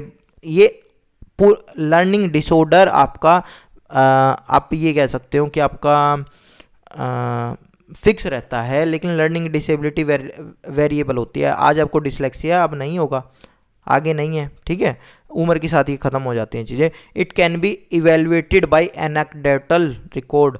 इनको आप कैसे इवेलुएट कर सकते हो? एनेक्डोटल रिकॉर्ड से, ठीक है। लर्निंग डिसेबिलिटी को किस तरह से आप इवेलुएट कर सकते हो? एनेक्डोटल रिकॉर्ड से। तो ये इंपॉर्टेंट चीज़ें थी। फिर आपका है पॉलिसीज़। इससे रिलेटेड पॉलिसीज़ कौन कौन सी है, ये थोड़ा सा इनको देख लेते हैं। जैसे मैंने आपको बताया था कि पहले स्पेशल एजुकेशन था, स्पेशल एजुकेशन से हमने किधर फोकस किया? इंटीग्रेटेड एजुकेशन की तरफ फोकस किया, ठीक है। इसको आईईडीसी कब आया है? 1974 में बना है। ये सीधा सीधा क्वेश्चन आपसे पूछा जा सकता है, ठीक है। अब इसके अंदर मेनली क्या चीज़ें थी ये समझो। ये जो शुरू किया था ये सोशल वेलफेयर वाली जो हमारा आप ये कह सकते हो डिपार्टमेंट ऑफ सोशल वेलफेयर था, उन्होंने शुरू किया था। उसके बाद में 1982 के अंदर 1982 में इसको शिक्षा मंत्रालय ने, पहले बीच में शिक्षा मंत्रालय का नाम क्या बढ़ गया, ये एचआरडी मिनिस्ट्री बन गया था, ह्यूमन रिसोर्स डिपार्टमेंट, ठीक है। अब वापस इसका शिक्षा मंत्रालय हो गया है। तो पहले ये 1974 में उसके अंदर था, ठीक है। आपका जो क्या बताया था, समाज कल्याण विभाग था, जो आपका डिपार्टमेंट ऑफ सोशल वेलफेयर था उसके अंदर था। लेकिन फिर 1982 में इसको शिक्षा मंत्रालय के अंदर कर लिया। अब इसके अंदर क्या चीज़ें थी? इसके अंदर इस तरह की चीज़ें थी कि आपको उनको स्टेशनरी वगैरह के 400 रुपये दोगे, ठीक है। अगर आपको बेसिक चीज़ें मैं थोड़ा सा डिटेल में और बता दूँ इसमें, तो आपको 400 रुपये दिए जाते थे स्टेशनरी के लिए, ठीक है। उसके साथ ही फिर आपको यूनिफॉर्म वगैरह के लिए पैसे दिए जाते। 50 रुपये यूनिफॉर्म का होता था, 50 रुपये टीए मिलता था, आने जाने का मिलता था बच्चों को। ये देखो, ये जो 50 रुपये मिलता था ये पर मंथ मिलता था, और यूनिफॉर्म पर एनम होती थी, और ये 400 रुपये भी पर एनम दिए जाते थे स्टेशनरी के लिए, ठीक है। और फिर आपका जो ब्लाइंड बच्चे थे उनके लिए 50 रुपये अलग से थे। 5वीं के बाद उनको 50 रुपये अलग से दिए जाते थे। रीडर फीस होती थी। रीडर फीस क्या होती थी कि अलग से बच्चों को रीडर के लिए एक आप ये कह सकते हो। फिर एस्कॉर्ट अलाउंस होता था इनके लिए 75 रुपये, ठीक है, पर मंथ दिया जाता था। और एनुअल कॉस्ट जो थी, इनको एनुअल कॉस्ट जो वैसे जो दी जाती थी वो 2000 रुपये दी जाती थी, ठीक है। तो बेसिकली ये चीज़ें थी, ठीक है। अब देखो अब क्या हुआ, ये पहली पॉलिसी आप ये कह सकते हो। इसमें स्पेशल एजुकेशन अगर आप पढ़ोगे, इंक्लूसिव एजुकेशन पढ़ोगे, तो ये पहली पॉलिसीज़ में से एक थी भारत में। फिर आपकी मेंटल हेल्थ, 1987 में मेंटल हेल्थ एक्ट आ गया था, ठीक है। डायरेक्ट ये ज़्यादा इतना इंपॉर्टेंट नहीं है, डायरेक्ट यही पूछा जा सकता है कि कौन सा एक्ट कौन से साल में आया। फिर आपका है आरसीआई आपको पता ही है आरसीआई क्या है। अब तो आपको जो स्पेशल एजुकेशन की जो जैसे आपका एनसीटी है ना, एनसीटी से हम ये कहते हैं कि आपका डिप्लोमा वैलिड होना चाहिए। आरसीआई क्या हुआ है, जो स्पेशल एजुकेटर जो बनते हैं उनका आरसीआई से अप्रूव होकर आता है, ठीक है। तो स्टार्टिंग में 1986 के अंदर 1986 में ये एक तरह की रजिस्टर्ड सोसाइटी थी, आया समझ में। फिर उसको एक्ट लाया गया, आरसीआई एक्ट 1992 में, और 22 जून 1993 को इसको एक तरह से आप कह सकते हो इसको एक फॉर्म, इसको ये आरसीआई आ गया। आरसीआई जो आप ये कह सकते हो ना, आरसीआई आ गया। पहले ये रजिस्टर्ड सोसाइटी थी, 1986 में बनी थी। उसके बाद में 1992 में एक्ट लाया गया। आरसीआई एक्ट की अगर हम बात करें तो 1992 में आया था, और 22 जून 1993 को ये आरसीआई आपका उस एक्ट के अकॉर्डिंग बन गया था, ठीक है। और इसको बाद में अमेंड भी किया है। अमेंड जो एक्ट था ना उसको अमेंड किया भैया 2000 के अंदर, आरसीआई एक्ट को, ठीक है। चलिए, हाँ, मेनली इसके अंदर क्या थी, इसके अंदर मेनली चीज़ें यही थी कि इनको ये देखा जाता था कि मॉनिटर था ये एक तरह से स्पेशल एजुकेशन पे और इन सारी चीज़ों पे कि इनका ध्यान सही से रखा जा रहा है या नहीं रखा जा रहा है, तो उन सारी चीज़ों के ऊपर था। फिर जो सबसे ज़्यादा बड़ा काम किया गया इसके अंदर, तो वो लाया गया पर्सन विद डिसेबिलिटी एक्ट 1995 में। इसके अंदर काफ़ी सारी चीज़ें हुई थी। अभी 1995 में, अब जैसे आरटीई है, आरटीई 2009 कहा जाता है, आरटीई एक्ट 2009, लेकिन वो लागू कब से हुआ? 1 अप्रैल 2010 से, 1 अप्रैल 2010 से लागू हुआ था। ठीक है, इसी तरह से ये जो पर्सन विद डिसेबिलिटी एक्ट था ना, ये लागू हुआ था 7 फरवरी 7 फेब 1996 से, 7 फरवरी 1996 से ये लागू हो गया था। और इसके अंदर मेनली हमारी 7 कैटेगरी बनाई गई थी, 7 कैटेगरी थी। ठीक है, जिसके अंदर ब्लाइंडनेस, लो विजन, लेप्रोसी, ठीक है, लेप्रोसी क्या था? जो कुष्ठ रोग होता है। फिर हियरिंग, जो आप कहते हो जिसको सुन नहीं सकता। लोकोमोटर, चलन अक्षमता आप कह सकते हो, लोकोमोटर, ठीक है, चलने फिरने में जिसको दिक्कत हो। फिर आपका और क्या था? मेंटल रिटार्डेशन था और मेंटल इलनेस थी। तो मेंटली रिटार्डेड जो बच्चे थे उनको, मानसिक रूप से जो बीमार थे या मानसिक मंदता वाले बच्चे थे, उनको किया गया था। और इसके अंदर एक बात कही गई थी, इसमें ये कहा गया था कि 18 साल तक फ्री एजुकेशन दी जाएंगे। समझ रहे हो? 18 साल तक फ्री एजुकेशन दी जाएंगे। और उसके साथ ही इसमें एक जो सबसे बेहतरीन चीज़ की गई थी कि इन लोगों को रिजर्वेशन दिया गया था। 3% रिजर्वेशन इनको दिया गया था, कोई वैकेंसीज वगैरह आएंगी। अच्छा, उसके अंदर 40% आपका होना चाहिए। जो मैं आपको बता रहा था ना, हो सकता है आपके हाथ में दिक्कत हो, तो आप फिजिकल डिसेबल हो या नहीं हो वो कैसे पता चलेगा? डॉक्टर आपको बताएगा 40% वाली चीज़। जिसका 40 या 40% से ऊपर होता है, वो आपके जो रिजर्वेशन था वैकेंसीज के अंदर, उनका ले सकते थे। ठीक है, फिर फ्री बुक, स्कॉलरशिप, ये सारी चीज़ें तो उन्होंने की थी। ठीक है, तो बेसिकली ये चीज़ थी। और फिर टीचर ट्रेनिंग इंस्टीट्यूट थे जो स्पेशल एजुकेशन के लिए भैया अलग से, वो इसी के अकॉर्डिंग बनाए गए थे, पर्सन विद डिसेबिलिटी एक्ट के अकॉर्डिंग। ठीक है, फिर आपका आ जाता है नेशनल ट्रस्ट एक्ट 1999 में। अब वो तो जो फोकस कर रहा था वो तो बता दिया, 7 डिसेबिलिटी के ऊपर फोकस कर रहा है। ये नेशनल ट्रस्ट एक्ट के अंदर ओटिज्म भी इन्होंने जोड़ लिया। ओटिज्म के बारे में पढ़ेंगे, ओटिज्म वाले बच्चे कौन से होते हैं। एक सेरिब्रल पल्सी होता है उनको, और मेंटल रिटार्डेशन, मानसिक मंदता। इन्होंने इसके ऊपर थोड़ा सा ज़्यादा स्ट्रिक्ट कानून वगैरह बनाए थे। ठीक है, तो उसके बाद में मल्टीपल डिसेबिलिटी, मान लो ये सारी एक बंदे को, एक नहीं है कई सारी हैं, तो उसके लिए भी उससे रिलेटेड काम इन्होंने किया था नेशनल ट्रस्ट एक्ट के बारे में। ठीक है, तो ये इंपॉर्टेंट नहीं है, ये इंपॉर्टेंट था भाई, बहुत ज़्यादा इंपॉर्टेंट था। ये भी इंपॉर्टेंट था, ये भी इंपॉर्टेंट था। नेक्स्ट पे चलते हैं। फिर मोटा मोटी देख लो, national policy for person with disability. इसके अंदर क्या था? इसके अंदर जो मेनली मुझे ऐसा लगा कि 25% इसमें लड़कियों की भागीदारी, मतलब हर चीज़ के अंदर 25% कि पर्सन विद डिसेबिलिटी के अंदर भी एक तरह से रिजर्वेशन लड़कियों की कर दी गई थी।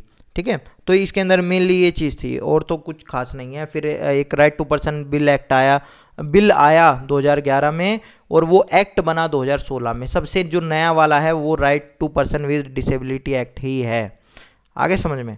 तो बेसिकली ये चीज़ें थी। अच्छा, ये तो इंडियन वाली हैं। अगर आप बात करेंगे इंटरनेशनल में, तो इंटरनेशनल में भैया 1949 में जो इम्पोर्टेंट है वो मैं आपको बता रहा हूँ। 1949 में एक डिक्लेरेशन ऑफ ह्यूमन राइट आया था। डिक्लेरेशन ऑफ ह्यूमन राइट, फिर आप ये कह सकते हो वो सबके लिए ही था।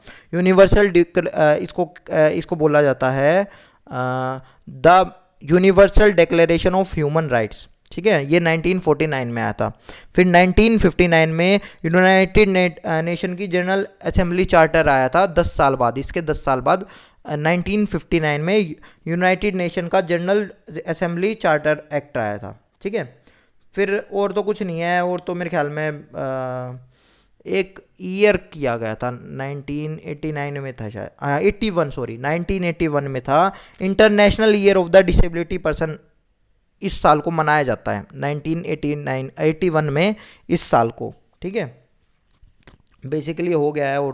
और फिर एक जो इम्पोर्टेंट जो हुआ था इसमें, सलामांका स्टेटमेंट आया था 1994 में सलामांका स्टेटमेंट आया था, जिसके बेस पे आप ये कह सकते हो कि इंडिया के अंदर भी ये जो पर्सन विद डिसेबिलिटी एक्ट, इसी का असर था कि भारत में भी ये चीज़ बनी। ठीक है, यूनेस्को के द्वारा आया था। यूनेस्को आपको पता ही है। ठीक है, यूनेस्को ने सलामांका, आप ये कह सकते हो कॉन्फ्रेंस हुई थी आपकी। ठीक है, जिसके अंदर बहुत सारे देशों ने पार्टिसिपेट किया था। तो बेसिक चीज़ें तो हो गई आपकी, पॉलिसीज़ वगैरह जो भी थी इतनी डीप में पूछी नहीं जाती है, मैंने ज़्यादा डीप में बता दिया आपको, लेकिन फिर भी एक आध क्वेश्चन कभी आ जाए और आप फिर आप कहो। अब आ जाते हैं सीधा डिसेबिलिटी डिसऑर्डर पे। डिसलेक्सिया, पढ़ने से रिलेटेड जो भी डिसेबिलिटी है उसको कहा जाता है डिसलेक्सिया। रीडिंग संबंधी, रीडिंग में कई बार होगा रिपीटेड स्पेलिंग एरर होंगे, उसको बी को डी लिखेगा, ठीक है, ये सारी जो चीज़ें होंगे, एम को डब्ल्यू लिखेगा। जो तारे ज़मीं पर थे उसको डिसलेक्सिया ही था, तारे ज़मीं पर पे जो वो बच्चा था उसको डिसलेक्सिया ही था। बी को डी पढ़ेगा, डब्ल्यू को एम पढ़ेगा, ये सारी चीज़ें ही हैं। और इसको कहा जाता है स्पेक्ट्रम ऑफ लर्निंग, या फिर आप ये कह सकते हैं अम्ब्रेला ऑफ लर्निंग डिसेबिलिटी। क्योंकि जब बच्चा पढ़ ही नहीं पा रहा किसी चीज़ को तो वो कैसे किसी चीज़ को सीख पाएगा। तो बाकी डिसेबिलिटी भी उस बच्चे को रह सकती हैं, ठीक है, रह सकती हैं या रहती हैं, ये आप कह सकते हो। तो इसको अम्ब्रेला ऑफ डिसेबिलिटी भी कहा जाता है। तो बेसिकली ये। फिर डिस्ग्राफिया, जिस बच्चे को लिखने में दिक्कत हो, राइटिंग प्रॉब्लम हो, उसका बुरा लेखन हो, लिखने में अयोग्यता हो, कभी छोटा लिखता हो कभी बड़ा लिखता हो, जैसे हो सकता है मेरे भी है, ठीक है। तो ये चीज़ हो सकती है। अधूरे अक्षर लिख दे, अधूरे शब्द लिख दे, आपने देखा होगा मैं अधूरे लिख देता हूँ, ठीक है। डिसेबिलिटी का मैं डिस लिख के छोड़ देता हूँ, उसमें भी एस पूरा नहीं बनाया मैंने। तो ये चीज़ें आपको देखने को मिलेंगी, तो हो सकता है ये मेरे में भी है, ठीक है। तो डिस्ग्राफिया क्या है, ग्राफ हाथ से बनाते हैं तो लिखने से संबंधित कर लेना। कैलकुलिया, कैलकुलेशन से रिलेटेड होता है, तो इसमें अर्थमेटिक, बहुत लोग इसको कहते हैं मैथमेटिकल डिसेबिलिटी है, मैथमेटिकल नहीं है, होती है अर्थमेटिक होता है। अर्थमेटिक हालांकि मैथ्स का ही एक पार्ट है, ठीक है। तो ये होता है, इन लोगों को इंटीजर्स में, लेटर में इनको डिफ्रेंशिएट करने में दिक्कत आती है। मतलब मैथ से रिलेटेड उनका जैसे ही रियल लाइफ में मैथ्स का काम आ गया ना, उन लोगों को दिक्कत आएगी। वो घड़ी का टाइम नहीं बता सकते, वो बाकी सारी ऐसी ऐसी चीज़ें नहीं कर सकते, ठीक है। तो व्यक्ति को समझने में, याद रखने में और हेर फेर करने की क्षमता में ये चीज़ें प्रभावित होती हैं, ठीक है। कि कितने पैसे मैंने दिए दुकानदार को, कितने वो वापस देगा, इस तरह की जो कैलकुलेशंस होते हैं बच्चे के अंदर, ये दिक्कत रहती है, ठीक है। टाइम मनी बेस्ड जो प्रॉब्लम होंगी उनको वो नहीं कर पाएगा। फिर अफेजिया या डिस्फेजिया, अब कई बार क्या होता है, डिस की जगह अ लगाते हैं, अ कैलकुलिया कह देंगे उसको। डिसकैलकुलिया जो हमने कहा था ना, उसको अ कैलकुलिया कह देंगे। तो ऐसे ही फेजिया वाला क्या है, लैंग्वेज से रिलेटेड होता है, भाषा संबंधी, बोली जाने वाली भाषा में दिक्कत होती है। समझो, लिखने में दिक्कत है तो क्या है, डिस्ग्राफिया है। पढ़ने में दिक्कत है, डिसलेक्सिया है। बोलने में दिक्कत है तो क्या चीज़ है, उसको ये अफेजिया, डिस्फेजिया, इस तरह की चीज़ें हैं, ठीक है। फिर आपका आ जाता है जब आपका डिस्प्रैक्सिया, ये आपके जो ऊपर वाले हो गए थे, ये अब ये डिसऑर्डर आ गए हैं, ठीक है। डिस्फेजिया, डिस्प्रैक्सिया में क्या होता है, हैंड आई कोऑर्डिनेशन में उस बंदे को दिक्कत होती है, ठीक है। ग्रोस मोटर स्किल और फाइन मोटर स्किल उसकी एक तरह से पूरी तरह से डेवलप नहीं हुई होती है, और उसको वहाँ दिक्कत होती है, बैलेंस नहीं बना पाता वो, ठीक है। हाथ से जो काम करने होते हैं वो सही तरह से नहीं कर पाता। तो ये सारी चीज़ें उसको डिस्प्रैक्सिया होती है। फिर एक आता है ऑडिटरी प्रोसेसिंग डिसऑर्डर, इसके अंदर सुनने में, ठीक है, अलग अलग साउंड, उसको साउंड में डिफरेंस समझ में नहीं आता, ठीक है। तो यहाँ पे उसको दिक्कत हो सकती है।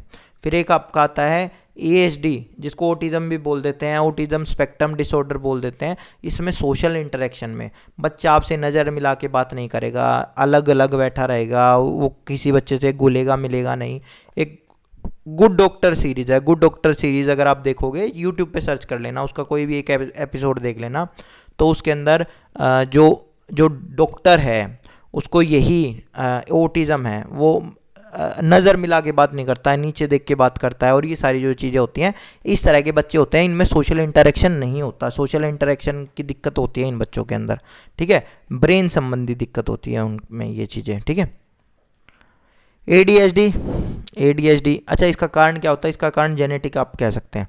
ADHD क्या है, ADHD के अंदर भी है, इसके अंदर बच्चे फोकस नहीं कर पाते, उनका शॉर्ट अटेंशन स्पैन होता है, उनको फोकस करने में दिक्कत होती है, मेमोरी उनकी अच्छी नहीं होती, डिसऑर्गेनाइज होते हैं, बहुत ज़्यादा डिसऑर्गेनाइज होते हैं। उनका कोई भी चीज़, आप ऐसे बच्चे का बैग उठा के देख लेना, बैग उठा के देखोगे तो आपको पता चलेगा कि उसने कुछ भी डाला हुआ है बैग में, ठीक है। ऑर्गेनाइज नहीं होता, वो बिल्कुल भी ऑर्गेनाइज नहीं होते। हो सकता है आप में से काफ़ी सारे लोग ये कहें कि ADHD है, मुझे भी ADHD है जी, हम भी फोकस नहीं कर पाते, हर 2 मिनट में हमारा फोकस इधर उधर होता है। लेकिन ये सेम चीज़ आप वैसे ही उसको एग्जरेट कर रहे हो, जैसे कि अगर आप थोड़े से दुखी होते तो आप ये कहते हो मैं तो डिप्रेशन में चला गया। डिप्रेशन एक अलग चीज़ होती है। इसी तरह से ADHD वाला बच्चा सच में बहुत ज़्यादा दिक्कत में रहता है, वो चाह कर भी फोकस नहीं कर पाता, हम खुद से नहीं करते, ठीक है। पुअर इम्पल्स कंट्रोल होता है, आवेग में आ जाता है, वो नियंत्रण की कमी होती है। इधर उधर बच्चों को मार दिया, उसको पेंसिल मारा है अपना, 2 मिनट बाद उसको, वो बैठ ही नहीं सकता क्लास में चुपचाप, ये वाली चीज़ होती है। एक होती है सेरिबल पल्सी, इसके अंदर क्या होता है, प्रमस्तिष्क घात होता है। इसके अंदर आपको कोई बैलेंस पोस्चर होता है, वो आपको बनाने में दिक्कत होती है, आप सही तरह से चलने फिरने में आपको दिक्कत होती है, तो ये होता है सेरिबल पल्सी। चलिए, और ये किससे रिलेटेड है, ये भी आपका ब्रेन से रिलेटेड ही है। नेक्स्ट पे चलते हैं भाई। जेंडर इंपॉर्टेंट टॉपिक है भाई। अब देखो इसके अंदर बेसिकली मैं आपको बताऊं तो इम्पोर्टेंट कुछ चीज़ें हैं, जैसे एक चीज़ होती है जेंडर रोल। जेंडर रोल क्या होता है, बेसिकली आपको एक साइकिल बता देता हूँ। पहले जेंडर रोल हम सोसाइटी के अंदर देखते हैं, ये हर सोसाइटी के हिसाब से चेंज होते हैं। ऐसा नहीं है कि जो जेंडर रोल आप हरियाणा में देख रहे हो वो आप नॉर्थ ईस्ट में भी देखोगे, ये इसके ऊपर हम बात करेंगे। इसके हिसाब से हमारे जेंडर स्टीरियोटाइप बनते हैं, और जेंडर स्टीरियोटाइप के हिसाब से फिर हमारे जेंडर बायस बनते हैं, ठीक है। फिर हम भेदभाव करने लग जाते हैं। अब देखो होता क्या है, जेंडर रोल क्या होते हैं, जेंडर रोल ये होते हैं जो हम समाज में देख रहे हैं कि क्या चीज़ हो रही है। जैसे कि मैंने आपको पहले भी एनसीएफ वाली वीडियो के अंदर एक एग्जांपल दिया था कि मान लो जो बस है, आपने बस में केवल लड़कों को चलाते हुए दिखा है, तो आपके हिसाब से बस तो कोई भी चला सकता है, व्हीकल तो कोई भी चला सकता है। लेकिन आपके दिमाग में क्या चीज़ आ गई है कि नहीं, व्हीकल जो होगा वो केवल और केवल यही चलाएगा, जो लड़का होगा वही चलाएगा। मान लो स्कूटी है, स्कूटी के ऊपर आपने क्या देखा है अभी तक कि जो लड़का होता है वो चला रहा होता है, लड़की उसके पीछे बैठ के जाती है। अगर 2 लड़की होती है या अकेली लड़की होती है, लड़की तभी चलाती है। तो एक तरह से आपके दिमाग में ये जेंडर रोल बन गया कि जो लड़के होते हैं वो बेहतर ड्राइवर होते हैं। सॉरी, ये आप देख रहे हो, और उस चीज़ के हिसाब से आप क्या समझ रहे हो, मतलब ड्राइविंग जेंडर रोल के अंदर क्या है, ड्राइविंग किसका काम है, लड़कों का काम है, ठीक है। और आपका स्टीरियोटाइप क्या बन गया, लड़कों का काम है क्योंकि वो बेहतर होते हैं, ये वाली चीज़ें होती हैं। और उसके हिसाब से आप जेंडर बायस कर लेते हो। जेंडर बायस क्या करते हो, जब आपके घर में भी अगर स्कूटी वगैरह आई तो बहन को तो नहीं दूंगा, ये तो गिरा देगी, तो वो आपके जेंडर बायस बन गया, ठीक है। तो ये बेसिक चीज़ें होती हैं जिसके हिसाब से आपका ये चलता है, और ये समाज के हिसाब से अलग अलग होती हैं। जैसे नॉर्थ ईस्ट के अंदर देखा जाए तो ज़्यादातर उनकी जो फीमेल्स होती हैं वो बाहर कमा के लाती हैं, और जो हस्बैंड होते हैं वो घर में रहते हैं, ठीक है। जबकि भारत में अगर उत्तर भारत में देखा जाए तो यहाँ क्या है, यहाँ जो लेडीज़ होती हैं वो घर का काम करती हैं, और जो लड़के होते हैं वो बाहर का काम करते हैं। तो वहाँ वो चीज़ जेंडर रोल बन गई उनके लिए, ठीक है। यहाँ ये वाली चीज़ बन गई, ठीक है। तो बेसिकली ये चीज़ होती है। चलिए अब सुनो, अब ये जेंडर रोल बहुत ज़्यादा खतरनाक भी होते हैं। कई बार ये जेंडर रोल हम हिडन करिकुलम की तरह बुक्स के अंदर छाप देते हैं। कई बार हम स्कूल के अंदर ये चीज़ कर देते हैं कि अच्छा कबड्डी तो बेटा तू नहीं खेल सकती, कल लड़का ही खेलेगा। अच्छा सिंगिंग बेटा तू नहीं कर सकता। मैं ये नहीं कह रहा लड़कियों को रोका जाता है, इस बात का ध्यान से समझ लेना। यहाँ लड़कियों के लिए बात नहीं कर रहा मैं यहाँ वही इंक्लूसिव एजुकेशन में जिसको जो ज़रूरत होती है उसके हिसाब से बात होती है, ठीक है।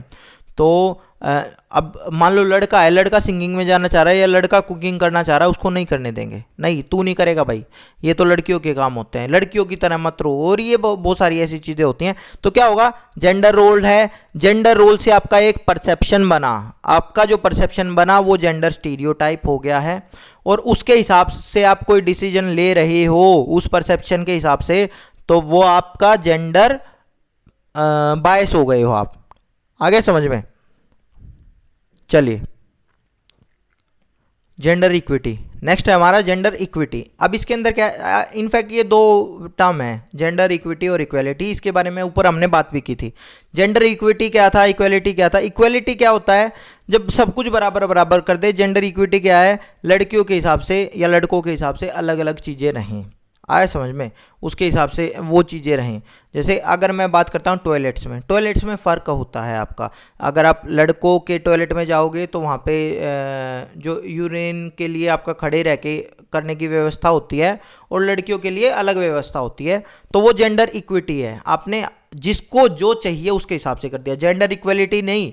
उसमें क्या होगा, जैसे ही जेंडर इक्वलिटी आपने कर दी, किसी एक के साथ गलत होगा, इस बात को समझ लेना। अब क्या होता है, कई बार ऐसा होता है, अब इसके अंदर अलग अलग चीज़ों की ज़रूरत पड़ती है, ठीक है। इसमें आप देखो, अगर आप देखोगे एब्सेंस, इसके आंसर क्या होता है जेंडर इक्वलिटी के अंदर, कि डिस्क्रिमिनेट होता ही नहीं है बिल्कुल भी, आए समझ में। लेकिन ये चीज़ गलत है, मैंने बताया था कि इंक्लूसिव एजुकेशन ये नहीं कहता, इंक्लूसिव एजुकेशन कहता है इक्विटी को, ठीक है। और हमारी जो सोसाइटी, हमारी सोसाइटी में भी यही चीज़ होनी चाहिए। आप समझो, आपको मैंने बहुत देखा है कि बस में मान लो जा रहे हैं, बस में लेडीज सीट है तो उसको कोसते कहेंगे कि इनकी तो लेडीज सीट है, या मेट्रो में तो एक डब्बा इनके लिए अलग बना दिया। अरे भैया, आपको नहीं पता, आप ये बॉयज़ ये वाली बात कह सकते हैं, क्यों? क्योंकि बॉयज़ को एक महीने के अंदर उनके पीरियड्स वगैरह नहीं आते हैं।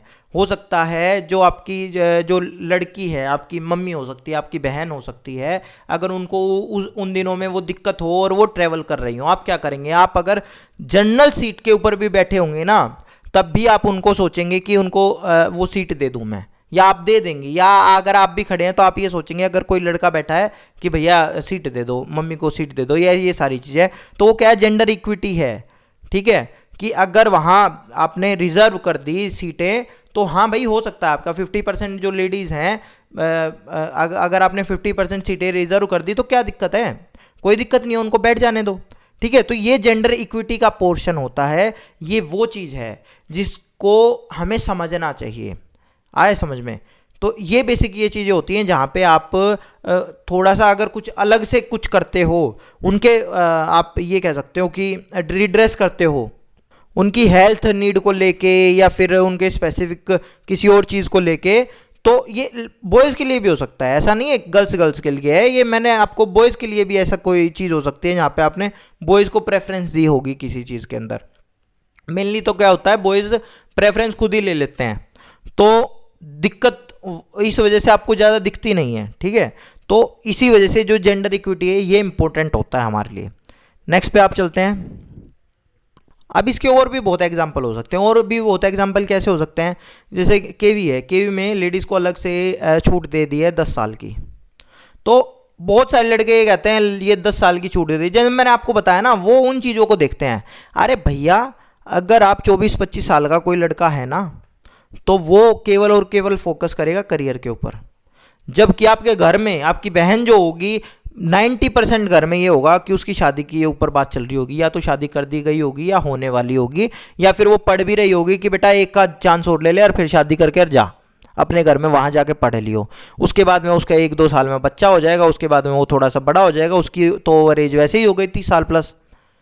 जबकि जो लड़का था, लड़के के पास तो पूरा का पूरा टाइम था। लड़के को कौन कहता है तू शादी कर ले, तू बच्चा पाल और ये सारी चीज़ें, उसका काम नहीं होता ये।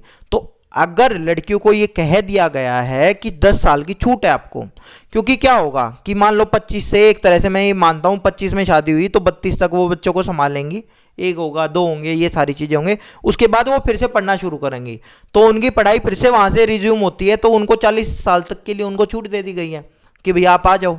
तो ये चीज़ सही है, ये जेंडर इक्विटी का एक ऑप्शन है और ये चीज़ होनी चाहिए। नेक्स्ट पे चलते हैं अब हमारा नेक्स्ट आता है जेंडर अवेयरनेस और फिर जेंडर सेंसिटिविटी। अभी जो चीज़ मैंने आपको बताई, आप अवेयर हो गए उन चीज़ों को लेके, जैसे मैंने आपको बताया, ठीक है। एक सेंसिटिव टॉपिक आता है आपका मेंस्ट्रुएशन साइकिल जो होती है लड़कियों की, या जिसको आप पीरियड्स बोल देते हो, इसके बारे में कोई खुल के बात ही नहीं करता, नॉर्मल चीज़ है ये, आए समझ में। लड़कियां भी क्या कहेंगी कि तबीयत खराब है। अरे भाई, अगर आपको आ नहीं रहे पीरियड्स तो आपकी तबीयत खराब है, तो आप बीमार हो, वैसे आप बीमार नहीं हो, वो तो नेचुरल पार्ट है, आगे समझ में। तो यहाँ आप जेंडर सेंसिटिव हो गए, आपको जेंडर अवेयरनेस होनी चाहिए लड़कों को, ठीक है। तो ये जो चीज़ें होती हैं, ये मेन चीज़ है कि जो मैंने अभी आपको बता रहा हूँ, ये आप जेंडर अवेयर हो और उसके बाद में आप सेंसिटिव हो गए उन चीज़ों को लेके, संवेदनशील हो गए, तो वो आपकी जेंडर सेंसिटिविटी होती है। फिर नेक्स्ट पे चलते हैं भाई हम। अब जेंडर एनालिसिस क्या होता है, जब आप डिफरेंट रोल वगैरह के हिसाब से एनालाइज करते हो कि मम्मी क्या करती हैं। आप क्लास में एक सर्वे करवाया आपने, मम्मी क्या करती है, पापा क्या करते हैं, कितने लोग यहाँ ये करते हैं, ये सारी चीज़ें करती है। एक संगठन के अंदर कितने लेडीज़ हैं, कितने जेंट्स हैं, ये सारी चीज़ें क्या है, जेंडर एनालिसिस है, ठीक है। और उनके काम क्या हैं, ठीक है, बेसिकली वो चीज़ें है। जेंडर मेन स्ट्रीमिंग जो हमने बात की थी कि एक साथ में भाई आपको मेन स्ट्रीम तो करना पड़ेगा, ठीक है। फिर आपका क्या आता है, जेंडर पैरिटी। जेंडर पैरिटी जब आपका अंकों में हो जाती है चीज़ें, मेनली जैसे आप पॉपुलेशन वगैरह के अंदर देखते हो, पॉपुलेशन में वो होता है कि 1000 लड़कों पे इतनी लड़कियां रह गई, तो वो क्या है, जेंडर पैरिटी है। अब जैसे मान लो इसी के अंदर जब नंबर्स में काउंट करें कि कितने एक संगठन में लड़के हैं, कितने एक संगठन में लड़कियां हैं, तो जब नंबर्स की बात होगी तो वो जेंडर पैरिटी होगा। आए समझ में, जब अनुपात निकालेंगे आप, रेशो होगा, तो वो सारी चीज़ आपकी क्या होता है, जेंडर पैरिटी होता है। जेंडर डायनामिक क्या है, जेंडर डायनामिक के अंदर आपकी रिलेशनशिप्स कैसे हैं। रिलेशनशिप को आप एक तरह से एनालिसिस करते हो कि भाई आपका मान लो जैसे एक घर में लड़के की चलती है तो उस घर का माहौल क्या है, एक घर में लड़की कमाती है तो उस घर में कितना डेवलपमेंट हो रहा है। तो ये सारी जो चीज़ें होती हैं जेंडर डायनामिक्स में आ जाती हैं, ठीक है। Gender dynamics include the relationship and interaction between among, हाँ ये भी नहीं है मतलब, बल्कि ये चीज़ तो है ही कि घर का डेवलपमेंट क्या है। इनफैक्ट ये चीज़ भी है कि अगर एक घर में लड़की कमा रही है तो उसके रिलेशन उसके हस्बैंड के साथ कैसे हैं, और एक घर में एक लड़की नहीं कमा रही है, उसका हस्बैंड कमाता है, तो उसके रिलेशन कैसे है। आपका इन चीज़ों के ऊपर एनालिसिस कर सकते हो। फिर साथ ही एक घर में आपका इस तरह का भी हो सकता है कि लड़की ऊंची पोस्ट पे है, लड़का छोटी पोस्ट पे है, तो बहुत सारी चीज़ें हो सकती हैं आपकी। तो वहाँ सोशो कल्चरल आइडियाज़ के हिसाब से आपका पावर के हिसाब से किस तरह का रिलेशनशिप बदलता है, तो उनको आप दिखाते हो, ठीक है। जेंडर बायस मैंने आपको बता ही दिया था, जेंडर बायस और जेंडर स्टीरियोटाइप। बायस आपका क्या होता है, जब आप कोई भेदभाव करते हो किस आधार पर, जेंडर स्टीरियोटाइप बनकर। आए समझ में, जब स्टीरियोटाइप हो जाते हो उसके आधार पर जब भेदभाव करोगे तो आपका जेंडर बायस होगा। फिर एक चीज़ आपकी रह गई शायद, एक चीज़ और होती है, नहीं हो गया, हाँ वो तो हो गया ना हमारा, जेंडर पेरिटी वगैरह तो हो गया, ठीक है। जेंडर डायनामिक्स और कोई एग्जांपल हो सकता है क्या, और एग्जांपल ये भी हो सकता है कि जैसे मान लो ऐसे कह देते हैं कि जो लड़की होगी, लड़की शादी करेगी सरकारी नौकरी वाले से ही शादी करूंगी, ठीक है, या जो लड़का कमाता ही होगा उससे ही शादी करूंगी। ये क्या है, ये भी जेंडर रोल्स को बढ़ावा देते हैं कई बार, ठीक है। तो जेंडर डायनामिक्स के हिसाब से हम देखते हैं कि जेंडर रोल हमारे किस तरह से बढ़ रहे हैं। अब हम बात करते हैं मिथ के बारे में, समझ लो इस चीज़ को। मिथ एक इम्पोर्टेंट चीज़ आ जाते हैं भाई आपके, एक बहुत ज़्यादा दिक्कत रहती है लोगों में कि मिथ क्या है और स्टीरियोटाइप क्या है। एक बार सीटेट ने क्वेश्चन भी पूछा था, बहुत सारे लोगों को लगा था वो मिथ था एक्चुअली। तो स्टीरियोटाइप क्या होता है सर, वो चीज़ें होती हैं। तो एक फ़र्क बता देता हूँ मैं आपको आज जेंडर मिथ और जेंडर स्टीरियोटाइप में। स्टीरियोटाइप क्या होता है, स्टीरियोटाइप क्या होगा, जो आप जेंडर रोल्स देख रहे हो, आप अपने आसपास में देख रहे हो, ठीक है, उसके हिसाब से आपका स्टीरियोटाइप बना कि अच्छा ये सारी चीज़ें ऐसी हो रही हैं। और आपने एक ग्रुप, एक तरह से आप लड़कों को ये काम करते हुए देखा है, लड़कियों को ये काम करते हुए देखा है, और उसके हिसाब से आपने अपना एक परसेप्शन बना दिया कि भैया लड़की तो ये काम कर रही है और लड़कियां ये काम करती हैं और लड़कियां ये काम करते हैं। तो ये आपका जेंडर रोल से जो आपका परसेप्शन बना वो जेंडर स्टीरियोटाइप बना। जबकि मिथ क्या होता है, एक लड़की को आपने कोई एक काम करते हुए देखा और फिर आपने वो सारा का सारा वही चीज़ वो उसको जनरलाइज कर लिया बाकी लड़कियों के ऊपर। आ गया समझ में, आपने जनरलाइज कर लिया बाकी लड़कियों के ऊपर, तो वो क्या बन गया, वो मिथ बन गया। समझो इस चीज़ को। अब जैसे मान लो फॉर एग्जांपल मैंने देखा हूँ, ये गाँव में बहुत बातचीत चलती है कि अगर लड़की को पढ़ाओगे लिखाओगे तो लड़की भाग जाएगी। हो सकता है एक आध उन्होंने भागी हुई देखी हो, ठीक है, जो अपना घर छोड़ के चली गई हो। तो इसका मतलब ये थोड़ी है कि सारी लड़कियों को आप कैसे कह सकते हो ये वाली बात। तो ये तो मिथ हो गया ना, जो बिल्कुल ही गलत है। बिल्कुल ही गलत क्या होता है, जैसे एक वही वाली बात आ जाएगी कि जो लड़कियां होती है वो लड़कों से कमज़ोर होती है। भाई किसी पहलवान को किसी लड़के से लड़ा के देखो, आपको पता चल जाएगा। जेंडर स्टीरियोटाइप में मेनली क्या मिलेगा आपको कि लड़कियां ये कर सकती हैं, ये काम लड़कियों के लिए है, वो चीज़ें होती है जेंडर रोल्स के अकॉर्डिंग। जो चीज़ें होती हैं वो होती है जेंडर स्टीरियोटाइप। लेकिन एक आपने फैसला सा सुना दिया, लड़कियां लड़कों से कमज़ोर होती हैं, लड़कियां मैथ्स में वीक होती हैं। समझो इस चीज़ को, लड़कियां मैथ्स में वीक होती हैं, ये भी जेंडर मिथ है। मतलब आपको जेंडर मिथ तोड़ने के लिए एक ही एग्जाम्पल चाहिए, लड़कियां मैथ्स नहीं कर पाती, ठीक है, या लड़कियां मैथ्स नहीं कर पाती, या लड़कियों की तरह तुम मत रो, इस तरह की जो चीज़ें होती है ये होता है जेंडर स्टीरियोटाइप। आपने लड़कों को रोते हुए नहीं देखा, ज़्यादातर लड़कियों को रोते हुए देखा है, तो उसके हिसाब से आपने वो चीज़ कह दिया। यानी एक ग्रुप को आपने करके देखा है और उसका आप एक तरह से एक लड़के या एक लड़की पे वो लड़की कर सकती है वो चीज़ या नहीं कर सकती है, उसका एक ग्रुप का आप लेके चल रहे हो, एक लड़के के ऊपर या एक लड़की के ऊपर आप वो चीज़ अप्लाई कर रहे हो, तो वो आपका जेंडर स्टीरियोटाइप बन गया। जैसे स्टीरियोटाइप होते क्या है, आपने बास्केटबॉल आप देखते हो, बास्केटबॉल में जो बास्केटबॉल खेलते हैं बहुत लंबे लंबे होते हैं, तो आपने एक लड़के को देखा, आपने उसको देख के कहा ये भी बास्केटबॉल खेलता होगा, तो ये मिथ नहीं है, ये एक अकेले उस बंदे के बारे में बात करी है, जेंडर स्टीरियोटाइप बनाया है। यानी कि एक आपने जो जनरल परसेप्शन एक ग्रुप को देख के बनाया हुआ था उसको आप डाल रहे हो एक लड़के के ऊपर। लेकिन इससे उल्टा अगर एक बंदे के हिसाब से आपने कोई चीज़ देखी और उसको एक ग्रुप पूरे के पूरे ग्रुप के ऊपर बना रहे हो, तो वो आपका मिथ बन जाता है। आया समझ में? जैसे कह देते हैं कि सभी मुसलमान आतंकवादी है, तो वो क्या है, मिथ है। ठीक है, जेंडर मिथ तो नहीं है लेकिन मिथ है वो भी एक चीज़, तो वो बेसिकली चीज़ होती है, क्योंकि उसके लिए एक अब्दुल कलाम ही काफ़ी हैं उस चीज़ को तोड़ने के लिए। आगे समझ में? जेंडर स्टीरियोटाइप क्या है कि आपने दाढ़ी बड़ी हुई देखी, आपने मूछें बड़ी हुई देखी, आपने कहा ये तो मुस्लिम होगा, तो वो क्या है, जेंडर स्टीरियोटाइप है। आपने सुना कि जाट है तो ये तो पुलिस में होगा। आया समझ में? तो ये जेंडर स्टीरियोटाइप है, क्योंकि ज़्यादातर आप जिन लोगों से मिले हुए हो तो वो आप उस तरह से ही आपका मतलब आपकी जो अपब्रिंगिंग है वो इस तरह से हुई है कि आपने वो रोल्स के हिसाब से आपने वो चीज़ें देखी हैं। ठीक है, फिर आपका एक इंपॉर्टेंट चीज़ हो जाती है भाई, सेक्स और जेंडर में फ़र्क क्या होता है। हिंदी में दोनों को क्या कह देते हैं, लिंग कह देते हैं, लेकिन इंग्लिश के अंदर फ़र्क होता है, सेक्स और जेंडर ही लिखा जाता है। तो जेंडर होता है वो सोशो कंस्ट्रक्ट होता है और सेक्स होता है वो बायोलॉजिकल कंस्ट्रक्ट होता है। सेक्स और जेंडर में फ़र्क क्या है, एक होता है नेचर मेड होता है। नेचर मेड क्या है कि भगवान ने जो आपको बना के भेजा है, और ये सोसाइटी मेड होता है। आपने कई सीरियल वगैरह भी देखे होंगे कि लड़कियों को छुपा के रखा और उसको लड़कों की तरह पाला है। अब सारे जो लोग हैं उसको सोच रहे हैं कि वो लड़का ही है, तो उसका जेंडर तो क्या हो गया, लड़का हो गया है, लेकिन उसका सेक्स क्या हो गया, सेक्स आपका लड़की हो गया है। जनरली ये देखा जाता था कि आपके जो सेक्स होते थे वो 3 होते थे, अगर मैं ह्यूमन बींग्स की बात करूं तो मेल, फीमेल और आपका जो कहते हैं कि जो ना तो मेल होते ना फीमेल होते, लेकिन उनको फिर भी उनको जो जेंडर के हिसाब से देखा जाता था, या तो वो मेल के अंदर टिक करते थे या फीमेल के अंदर टिक करते थे, तो उनका सेक्स चेंज नहीं होता था, उनका जेंडर था। जेंडर में वो किस तरह से अपने आप को दिखा रहे हैं, मेल में दिखा रहे हैं या फीमेल में दिखा रहे हैं। ठीक है, अब तो ये चीज़ चेंज हो गई आपको, तो आपका तीसरा ऑप्शन भी आने लगा। ठीक है, फिर आपका ये होता है, ये स्थिर होता है, ये चेंज होता है, जेंडर जो होता है वो चेंज होता है। कल पता था कि ये लड़का है, आज पता चला ये तो लड़का ही नहीं है। ठीक है, तो वो जेंडर चेंज कर दिया उन्होंने, तो ये चीज़ रहती है। ठीक है, तो ये बायोलॉजिकल है, ये सोशल कंस्ट्रक्ट है, जो मैंने आपको बताया, जो जेंडर है वो सोशल कंस्ट्रक्ट है। ये इंडिविजुअल होता है, ये हायरार्किकल होता है, सिस्टमैटिक होता है और चेंजेबल होता है, और ये चेंज नहीं किया जा सकता। फिर आपका गिफ्टेड स्टूडेंट कौन होते हैं, मूवीज़ वगैरह में देख लो, जो अच्छा सा होशियार सा बच्चा जो होगा ना, वो गिफ्टेड ही दिखाया होगा उन्होंने, वो सब कुछ चीज़ कर सकता होगा। ठीक है, गिफ्टेड स्टूडेंट आर इंडिपेंडेंट होते हैं जजमेंट के, लेकिन टीचर की ज़रूरत उनको भी कभी पड़ती है।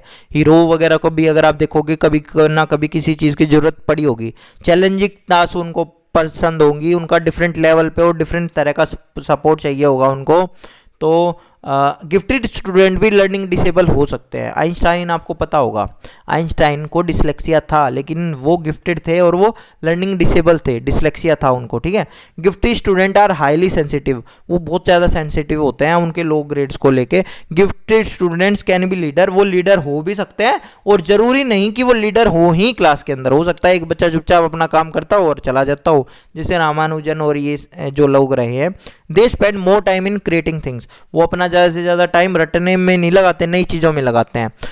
उनके अंदर कॉम्बिनेशन होता है हाई एबिलिटी का, हाई क्रिएटिविटी का और हाई कमिटमेंट का। ठीक है, वो उनको जितना ज़्यादा आप एक्सेलरेट करोगे उनकी परफॉर्मेंस बढ़ती जाती है, जितना ज़्यादा उनके सामने मुश्किल प्रॉब्लम आएगी, वो प्रिसाइज रखना चाहते हैं चीज़ों को, वो बोर हो जाते हैं लंबे लेक्चर्स में, उनको प्रिसाइज चीज़ें चाहिए होती हैं। ठीक है, फिर आपका क्या होता है, फिर आपका है gifted student are higher order mental process है, हायर सेल्फ एफिशिएंसी होती है, कोई दिक्कत नहीं है इसमें, जल्दी सीख लेते हैं, बारीकी से चीज़ों को देखते हैं, जल्दी आंसर देते हैं, और वो मेनली क्रिएटिव होते हैं। और जो क्रिएटिव स्टूडेंट होते हैं वो मेनली डाइवर्जेंट थिंकर होते हैं। इसके बारे में आगे हम पढ़ेंगे जब थिंकिंग करेंगे, ठीक है। और ये गिफ्टेड होते हैं, ये भी डाइवर्जेंट थिंकर होते हैं मेनली, ठीक है।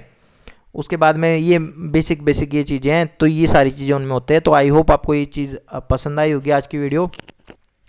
लास्ट में देखते हैं आज की वीडियो लास्ट तक किसने देखी है, अपना नाम जरूर लिख के जाना, ठीक है। पता चल जाएगा कितने लोग लास्ट तक आए थे, और लाइक ज़रूर कर देना वीडियो को। धन्यवाद।